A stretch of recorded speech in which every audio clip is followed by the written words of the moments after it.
Салам достор, биздин эң алгачкы подкаст бүгүн психология темасында сүйлөшөбүз. Психология боюнча анан бизде бүгүн конокто Дөөлөткан Кабык эжекебиз. Көпчүлүк тажрыйбасы бар, Оштогу көзгө басар психологдордун бири. Саламатсызбы эжеке? Саламатчылык, саламатсыңарбы өзүңөр дагы? Кош келипсиз. Бүгүнкү подкастка макулдугуңузду бергениңизге чоң рахмат, убактыңызды бөлүп келгениңизге чоң рахмат. Анан эми дароо эле темаларды айта кетели. Бүгүнкү тема мелис менин эң жүрөгүмдү ооруткан бир теманы баштайлы деп сунуштайт элем. Баягы психологияда детская травма деп коет кыргызчасы. Балалыкта алынган травма. Балалыктагы травмалар. Себеби мен ушу психолог болуп иштегениме 17 жыл болгон болсо, эң мен ишенип калган бир нерсе, эгер адам баласы балалыкта өзүнүн үйүндө аябай катуу травма алган болсо, аны өмүрүнүн акырына чейин унутпайт экен. Анан ал нерсе ошол адамдын тагдырынын калыптанышына дагы өз таасирин аябай катуу көрсөтөт экен.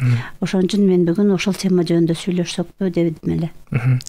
Макул, сүйлөшөбүз. Анан эми баягы сиз эми психолог болуп иштеп жүрөсүз, сиздерге көп адамдар келет, кайрылат, суроолорун берет. Анан мен дагы социалдык тармактарда көрүп калган дагы бир-эки темалар бар. Эми ушул темада көбүнчөсү мен күйөөм ушул жаштыгынан, балалыгынан ушундай болгон экен, мага ушундай агрессия көз караш менен кайрылат, ушундай мамиле жасайт дегендейчи. Эми сизге келген бир ошол адамдарга келген окуялар жөнүндө айтып берсеңиз. Макул, ушул окуялардан мурда айтайын дегеним, азыр бизди угуп отургандаргачы, угармандарыбызга, көрөрмандарыбызга, ар бир үйүңүздө Кудайга шүгүр ар бир бала бар да. Анан кийин биз баарыбыз чоңдор мынтип эле неме деле кылабыз да, балдар үчүн жашайбыз депчи. Анан кийин чын-чынына келгенде мен азыр айтайын дегеним, эгер бала үчүн жашай турган болсоңуздар, урматтуу адамдар, ошол баланын жан дүйнөсүн унутпаңыздар. Ооба, баланын курсагын тойгозуш керек, кийимин алып бериш керек, жакшы окутуш керек, жакшы кийим кийгизиш керек, эми колдон келгенче. Бирок ал нерселер баланын жан дүйнөсүн тойгозбойт. Ошон үчүн эрди катын бири-бириңер менен урушаардан мурда, бири-бириңерди акарат кылардан мурда, ошол силерди карап турган ак көз, кара көз балдарыңар жөнүндө дагы ойлонуп бериш керек. Бул бир. Анан кийин, эгер баланы жазалайбыз дей турган болсоңор, бала туура эмес иш кылып койсо, туура эмес сүйлөп койсо, сиздерди укпай атса, баланы урушуштан мурда дагы бул бир өмүр эсинде калбай турган кылып урушканды үйрөнүңүздөр. Себеби азыр эле үстүдө айтып өттүм, детская травма, балалыктан алынган капакерчилик, балалыктан калган таарыныч эч качан эч жакка жоголбойт экен да. Одан кийин ата-энелер бул балдардын үстүнөн алтын чачканда дагы баары ошону эстеп турат. Баары ошону эстеп, анан кийин азыр силер айткандай, эгер кыздардын атасы жөнүндө жаман ойлор калган болсо, атасыга капакерчиликтер калган болсо, ошону ал кийинки эркектерге дагы өтүп кетет экен да. Күйөөсүнө ишенбестик, күйөөсүн сыйлабастык же башка эркектерди. Ал эми болсо апасын сыйлабай калса эгер, анан кийин ошол кайненесине, башка аялдарга, алар өздөрү аны билбейт. Эмеде психологияда подсознание деген сөз бар да. Бизде кыргызча которгонубузда түпкү аң сезим деп коет. Түпкү туюм деп коет да. Ал нерсени түшүнгөн киши жок, түшүндүрүп бере алгандай киши жок да. Мен айтат элем, бул бизди жараткан, биздин ичибизге салган, нар жактан бизди башкарып турган бир туюм да. Анан кийин ошол обидалардын бардыгы, ошол капакерчиликтердин бардыгы ошо түпкү аң сезимде калып калат экен. Кийин кандайдыр жолдор менен баары бир деле биздин жашообузга, тагдырыбызга таасирин көрсөтөт экен да. Эми кээ бирде айтышат да, ал менин атам да, бул менин күйөөм да, экөөнүн бири-бирине эч кандай тиешелүү жери жок го депчи кыздар. Ошо подсознательно түпкү аң сезим менен баягы атасынан ала албай калганы үчүн күйөөсүнөн алып атканын алар мындай акылы менен түшүнө албайт да. Бирок ошону жасап атышат.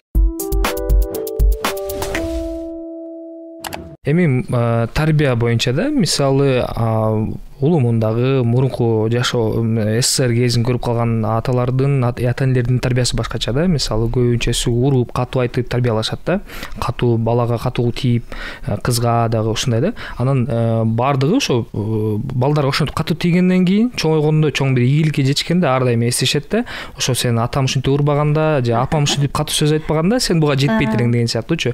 Эми мунун канчалык деңгээлде чындыгы бар да. Ар дайым эле балага ошондой катуу тийип, мындай катуу кармаса ийгиликке жетишеби, кандай? Мынандай да канча жашоочу жер жүзүндө канча киши болсо ошончо чындык бар дегендей. Мунун өтө деле чындыгы жок. Себеби мынандай да, ооба, жетишкендикке жетишти. Сырткы көрүнүштөгү жетишкендикке жетишти да бул адамдарчы. Сыртынан ийгилик жаратты. Сыртынан ийгилик жаратышты. Бул жакшы нерсе. А бирок мен психолог болгондон кийин мени адамдардын жан дүйнөсү кызыктырат да. Жан дүйнөсү кызыктырат. Ошондой ийгиликтүү адамдардын канчасын көрдүм мен, Мелис. 40 жашка жетпей уже давлениясы 200дөн түшпөй, айрыкча эркек балдардын ичинде 40 жаш 45 жаштагы уже давление, кан басымы жогорулап, инсульт болуп, инфаркт болуп клиникаларга жатып калышканда, анан кийин чакырышат да. Менчи чакыргандан кийин айтышат, биз бар жогун текшердик, жүрөгүн текшердик, башкасын текшердик, бардыгын калыпка келтирип койдук, бирок бул кишинин давлениясы түшүп жатат. Эми сиз сүйлөшүп көрүңүзчү депчи. Себеби дегенде башка врачтар алардын жан дүйнөсүн эзилип отурганга убактылары жок, анан кийин милдеттүү да эмес. Аны укканга дагы да.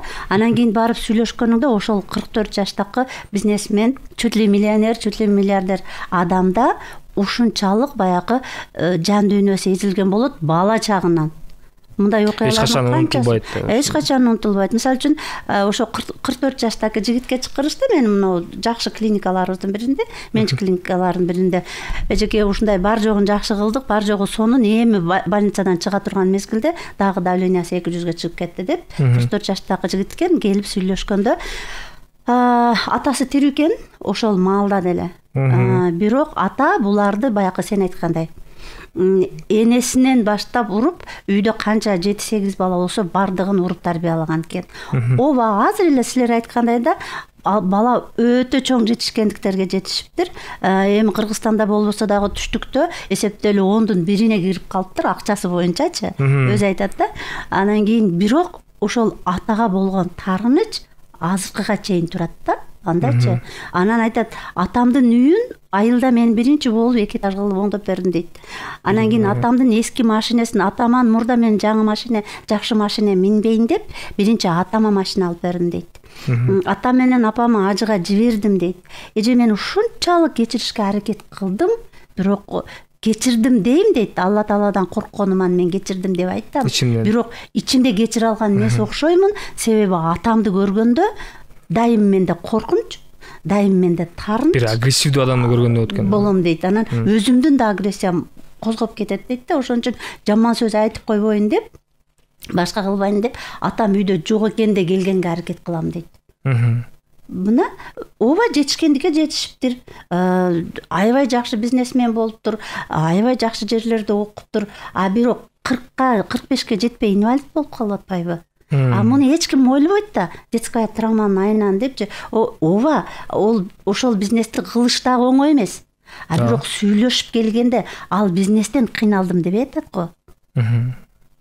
Бизнестен ал атасын кечире албаганынан кыйналып атат.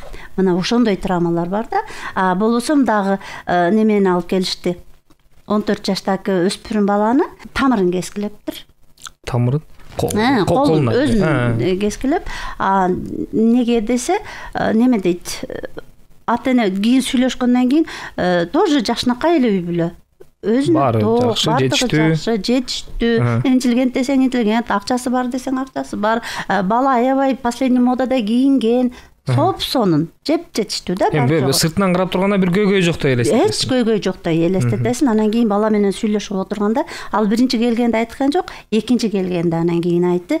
Мен ошол мен неге өзүңдүн жаныңа кас кылдың десем, атасы менен апасы ажырашып кеткен экен. Ал ажырашып кеткенде деле сөз жок. Муну баягы багып алган немелери, чоң ата чоң энелери аябай сонун эле өстүрүп атышыптыр да.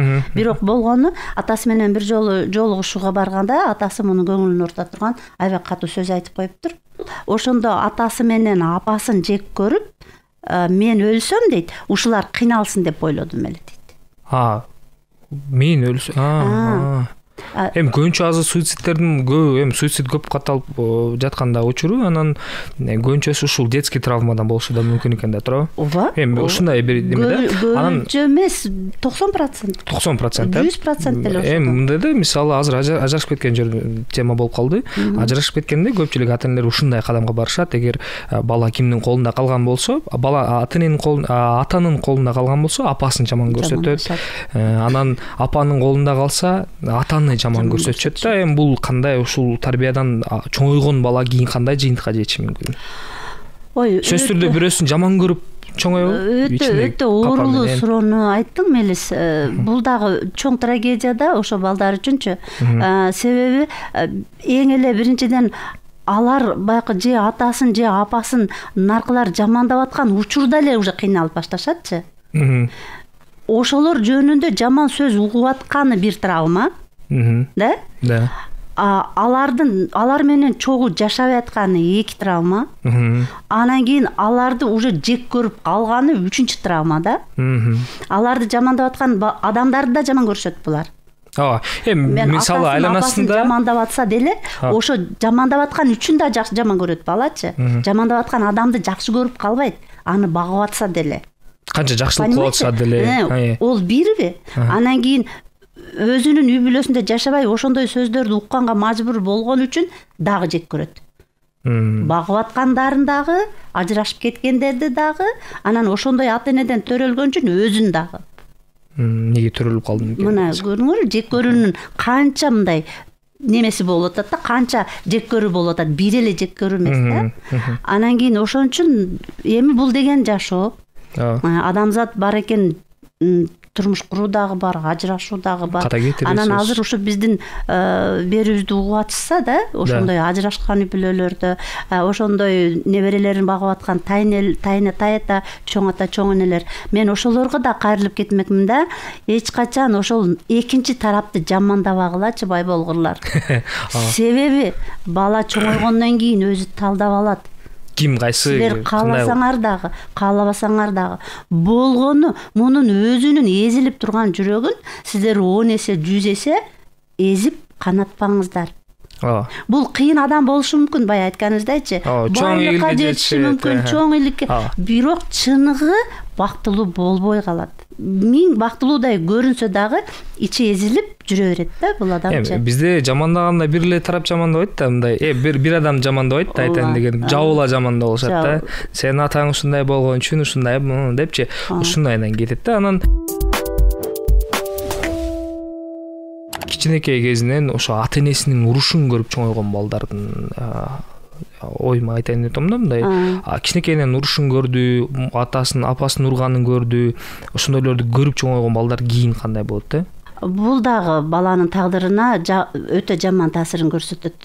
Эркек балага көрсөтө турган таасири, эркек бала аял уруш жөнөкөй экенине үйрөнүп калат. Себеби деген мынандай да, эң жакын, эң ишенген адамы бала деген Кудайдан мурда кимди тааныйт? Бала деген Кудайдан мурда атасы менен энесин тааныйт. Правильно? Анан кийин, демек ушу мага эң жакын адам атам, мага эң жакын экинчи адам энем уруп атса, бул нормальный нерсе көрүнүп калат да. Нормалдуу эле. Нормалдуу болуп калат эркек балагачы. Кийин ол ошол эле модельди алат да. Кыргызда жакшы сөз бар, куш эмне кылат? Уядан мени көрсө учканда ошону жасайт. Ал нормалдуу болуп калат да. Бул эң жаман жери бир. Экинчи жери, кээ бирде жок, бардык эле андай боло бербейт. Кээ бир балдар айтат, мен колумду тийгизбейм, атамдын ичкенин көргөн балдар мен ичпейм дейт. Апасын көп урган балдар колумду тийгизбейм деген менен андан башка нерселерди кантип жасап койгонун билбей калышат да. Подсознание бул жерде. Да. Кыздар кандай болот? Кыздар азыр ошо подсознание жөнүндө сөз кылып кеттик. Биз көбүнчө эле баягы аталарыбызга окшошторго турмушка чыгып калат экенбиз көбүнчө. Ошондойду издеп, ошондой тартат экенбиз да өзүбүзгө. Аялдар, кыздар эркектер болсо апаларына окшошторду. Бул дагы подсознание иши, биз өзүбүз каалабай эле. Дайым эле болбосо деле көп учурда. Кыздар андан кийин ошондой жертва болгонго, зордук, зомбулукка чыдап жашаганга көнүп калышат. Себеби апасын урганды, тепкенди, башка кылганда апасы чыдап туруп бергенине ушундай болуш керек экен деп бир варианты ошого көнүп калышы мүмкүн. Экинчи варианты жок, мен эч качан андай болбойм деген кыздар нормалдуу аял болбой калышы мүмкүн. Жок, мен өзүмдү тебелетпейм. Бул эми баягы совсем эле феминизмге өтүп кетет. Баягы психологиядагы алтын ортолукту жоготуп алабыз. Алтын ортолуктарда золотая середина деп коет. Аял өзүнүн ордун билиш керек, ордун, эркек өзүнүн ордун билиш керек депчи. Анан дагы ошондой ызы-чуу семьядан чыккан балдар турмуш кура электе эле чарчап калышат. Турмуш кура электе эле чарчап калышат дагы. Турмуш кургандан кийин өздөрүнүн бала чакасы болгондон кийин уже бала чакасына зордук, зомбулук башталат. Прям катуу уруп, канатып, башка кылбаса дагы бакырып, кыйкырып, кичине нерсесине баланы урушуп, баягы жигжиңдетип, жек көрүп дегендейчи. Себеби эмнеде? Себеби биз атабыз менен апабыздан өч ала албайбыз да. Өч ала албайбыз. Кимден алабыз? Слабое звенодон. Бизден ким пасыраак турса, биздин кимге күчүбүз жетсе, өзүбүз билбей дагы эле ошо подсознательно ошол жактан көпчүлүк үй бүлөлөрдө бул нерсе кездешет. Анан буну көпчүлүк адамдар, негизи кыргыздар буну нормалдуу көрүнүш катары көрүшөт. Айтайын дегеним, балдарды кичке кезинен иштеткенде да, эмгекке иштетип, ушундай акча тапканды үйрөтүп, кичинесинен көп акча кырмаганды, эми бара-бара көп акча кырмайт, биринчиден аз-аздан баштайт, акырындан баштайт, анан көп акча көрүнүп баштайт. Анан булар кыргыздардын айрым ойлору боюнча бул нерсе нормалдуу көрүнүш, баланы ошо эмгекке тарбиялап атабыз, акча тапканга үйрөтүп атабыз деген нерселер бар да. Кээде ошо сабактан калып иш кылгандар бар, иштегендер бар. Эми булар боюнча эмне дейсиз? Азыр эле айткандай, Мелиш, ар бир нерсенин өзүнүн закон ченемдүү рамкасы болуш керек. Ар бир нерсенин. Анан кийин ошо баланы немеге үйрөткөндүн дагы, турмушка үйрөткөндүн, акча тапкандын, менет кылганга үйрөтүш керек. Албетте үйрөтүш керек. Кичинекейинен үйрөтүш керек. Өзүнүн пайпагын бүктөгөндөн, кийим кечесин бүктөгөндөн кийин, өзүнүн тамак жеген идишин жыйыштыргандан биз адамбыз да, үйрөтүш керек. Бирок бул жерде материалдык баалуулукту, акчаны биринчи орунга койбостук керек да. Сен адамсың, өзүң менет кылганды, өзүң нан таап жегенди билишиң керек деген кыязда үйрөтүп барыш керек.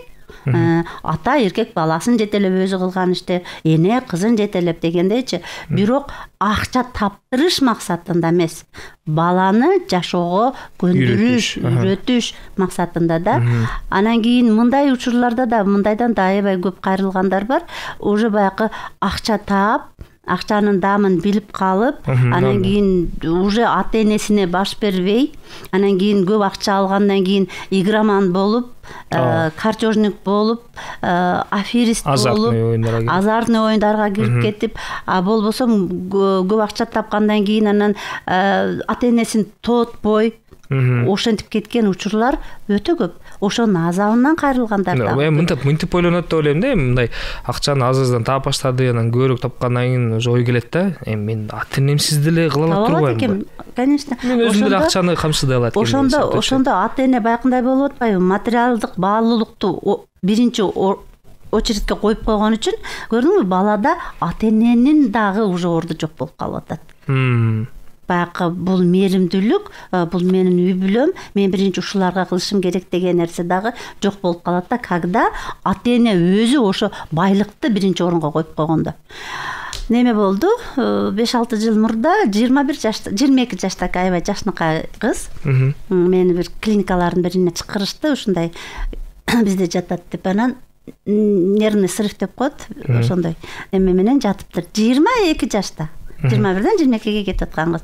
Аябай татынакай, шаардык, ушул шаардагы сонун мектептердин биринде окуган экен, лицейлердин биринде.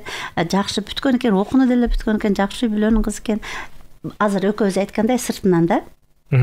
Сыртынан баары сонун идеалдуу. Баары идеалдуу. Ошол маалда кызга даже машина алып беришкен экен. 22 жашында. Себеби ошо бизнес кылышыптыр. Азыр сен айткандай, эже дейт, мен 9 жашыман иштегемин ата-эне менен дейт. Чоң кыз экен, үй бүлөнүн чоң кызы экен, анан значит ата-энелери жашыраак эле нерселер экен. Азыр бар жогубуз бар дейт. Ошто үйлөрү бар ата-энемин дейт, Бишкекте үйлөрү бар. Кыскасы, азыр бар жетиштүү дейт. Бирок мен соданын адамы эмесмин да дейт да. Мен дейт, сода менен ошол нерсеге жетишкен. Сода менен ошол нерсеге, эми азыр бизнес деп атап койбодук. Ошондой менен жетишкен. Анан мен мектепти дейт, кызыл аттестатка бүттүм дейт. Ата-энем кызыгышкан жок ал нерсеге дейт. Мындай бейкапар эле. Бейкапар эле. Бүттү да. Ошол ата-энемин содасын чогуу кылышып, менен кийинки 2 укамы багып, анан окуганга дагы. Менин максатым дейт да, мен жакшы окуп, чет тилди жакшы үйрөнүп, четке барып деген немен бар эле дейт. Анан чет тилге барып эмне кыласың, сага эмне жетишпей атат деп айтышат дейт. Мына үй десең үйдө алып койдук, машина. Айтып атпай, булардын алган үйү дагы, машинеси дагы керек эмес эжемага. Мен өзүмдүн акылым менен аларды ала алам дейт. Мага мындай мээрим керек болчу дейт. Ошо кезде. Эми кызыл аттестат боюнча айтып калдык да, баягы баланын жетишкендигин дагы мактап туруш керек да, туурабы? Айткан, мисалы кичинекей эле нерсеге жетишкен болсо, диплом, грамота деген сыяктуу мектеп кезинде ошондой нерселер көп болот да. Анан эми көпчүлүгүнөн байкайм, мисалы бейкапар эле да, мындай эмне алып атасың, эмне кылып атасың, ал экинчи планга коюлуп. Ошол нерсе дагы баланы өстүрөт да. Анан кийин бирок медалдын экинчи жагы да бар экен. Кээ бир үй бүлөлөрдө ошентип аябай макташат да. Менин балам дейт. Макташат. Анан бир келин келген, тоже неме дейт, аябай жакшы үй бүлөдөн ошентип анан башка жакка түшүп калып атпайбы, эми турмушка чыгып атат. Турмушка чыккан жерде, ал үйдө, ал кыз турмушка чыккан жерде жакшы кылынган иш үчүн, жакшы тамак үчүн рахмат айтылбайт экен да. Ошодо капа болуп, биздин үйдө дейт, атам бизди аябай неме кылат эле дейт. Мен сонун тамак жасапсың, бир иш кылып койсок ушинтет эле. Акылдуу келген өзү. Анан айтып атпайбы, мен түшүнүп атам эже дейт. Булар менин атам эмес, апам эмес. Ошондой болгон ченде деле дейт.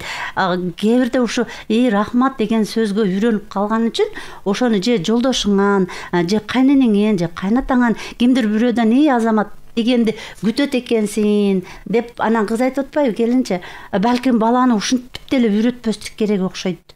Рахмат айтпай эле. Деп мактабай эле. Ошо медалдын эки жагы бар да. Ошон үчүн айтканым баягы алтын ортолукту дайым кармаш керек. Эми рахмат айткандан эч нерсе кемип калбайт. Балаң өссөт, аркага кайтпайт. Анан кийин бул жерде дагы медалдын экинчи жагы, рахмат айткандан мурда дагы бизде ол рахматтын ордуна кандай? Бизде мына паланчанын баласы ушинтип атат го, сен колуңан ушу келбейби? Мынанын кызы, ушуну балдар аябай жаман көрөт экен. Негизи ушул эме го, баягы элдин балдары деп дачып кетти. Азыр эми мурун анча актуалдуу эмес эле да. Анан азыр эми көпчүлүк ошол жаштардын социалдык тармактарда элдин балдары, элдин баласы деп. Эмне үчүн чыгып атат бул? Эмне үчүн чыгып атат? Ошол жаштар ошол нерседен тажаган үчүн чыгып атат да. Жаштардын эң жаман көргөн нерсеси экен да булчу. Неге салыштырышат дейт. Анан тарбияда кантиш керек? Тарбияда ошол бирөөгө салыштырып тарбиялаган жакшыбы же кандай кылыш керек? Салыштырганда дагы мындай салыштырыш керек да. Ооба, салыштырыш керек. Балага тажрыйба көрсөтүш керек, балага бирөөнү көрсөтүш керек да. Бирок ошондо сен ошодон эмнең кем эмес. Сен эмнең кем? Сенин эмне бир көзүң жокпу, бир бутуң жокпу деп айтасыз да. Жок, андай эмес. Ал жасагандан да жакшы жасайсың сен, балам. Колуңдан келет. Анын кызы кыла алгандан ашыкчасы менен кыласың сен, кызым. То есть биз установка коюп атабыз. Ата-эне ошо кошунанын баласына же досунун же тууганынын баласына окшосун деген менен биз аны кемсинтип атпайбызбы? Анан кемсинткенден кийин ал өчөшүп кылбайт деле да. Кээ бир балдар колунан келсе да кылбайт да. Жок, сен аны кыла аласың. Ооба, мен анын кылганын көрдүм, сүйлөгөнүн уктум же дагы бир нерсе. Сен адан деле жакшы кылып коесуң, балам. Мына салыштыруунун башкача жолу. Эми оюн боюнча ушундай салыштыруу болсо, бир жакшы жакан укабы болуш керек, бирок ошондо деле алтын ортолукту кармаш керек. Алтын ортолукту кармаш керек да. Анан кийин бул жерде дагы балдар айтат да, өспүрүмдөр айтат да. Эгер өздөрүн дейт, атаң менен апаң башка бирөөгө салыштырсаң, таарынышат. Бизге дейт өздөрүн салыштырганга укук беришпейт го. Көрдүңбү? Ооба. Ата энелер салыштырат, бирок балдар салыштыра албайт. Азыркы замандын балдары да. Ооба. Чоң рахмат эжеке, келип бергениңизге, ушунча маалыматтын баарын айтып бергениңизге. Анан достор, айта кетели, бизде онлайн консультация бар. Эжекенин баардык номерин описанияга калтырабыз. WhatsApp, Instagram баардык социалдык тармактарда бар. Номерин алып байланышсаңыздар болот. Эжеке Ош шаарында, Бишкекке да кандай чыгып турасызбы? Жок, в основном эле Ошто болом, анан кийин онлайн. Онлайнда сурооңуздарды берсеңиздер болот. Негизи баардык эле азыр эми психология деген термин ушул кесип актуалдуу болуп кетти. Ошондуктан кайрылсаңыздар болот каалаган убактыңыздарда. Баарыңыздарга чоң рахмат укканыңыздар үчүн. Анан кийинки подкасттарда буюрса темаларды дагы комментарийге жазып калтырсаңыздар болот. Сөзсүз түрдө окуйбуз. Анан кийинки подкасттарда балким ошол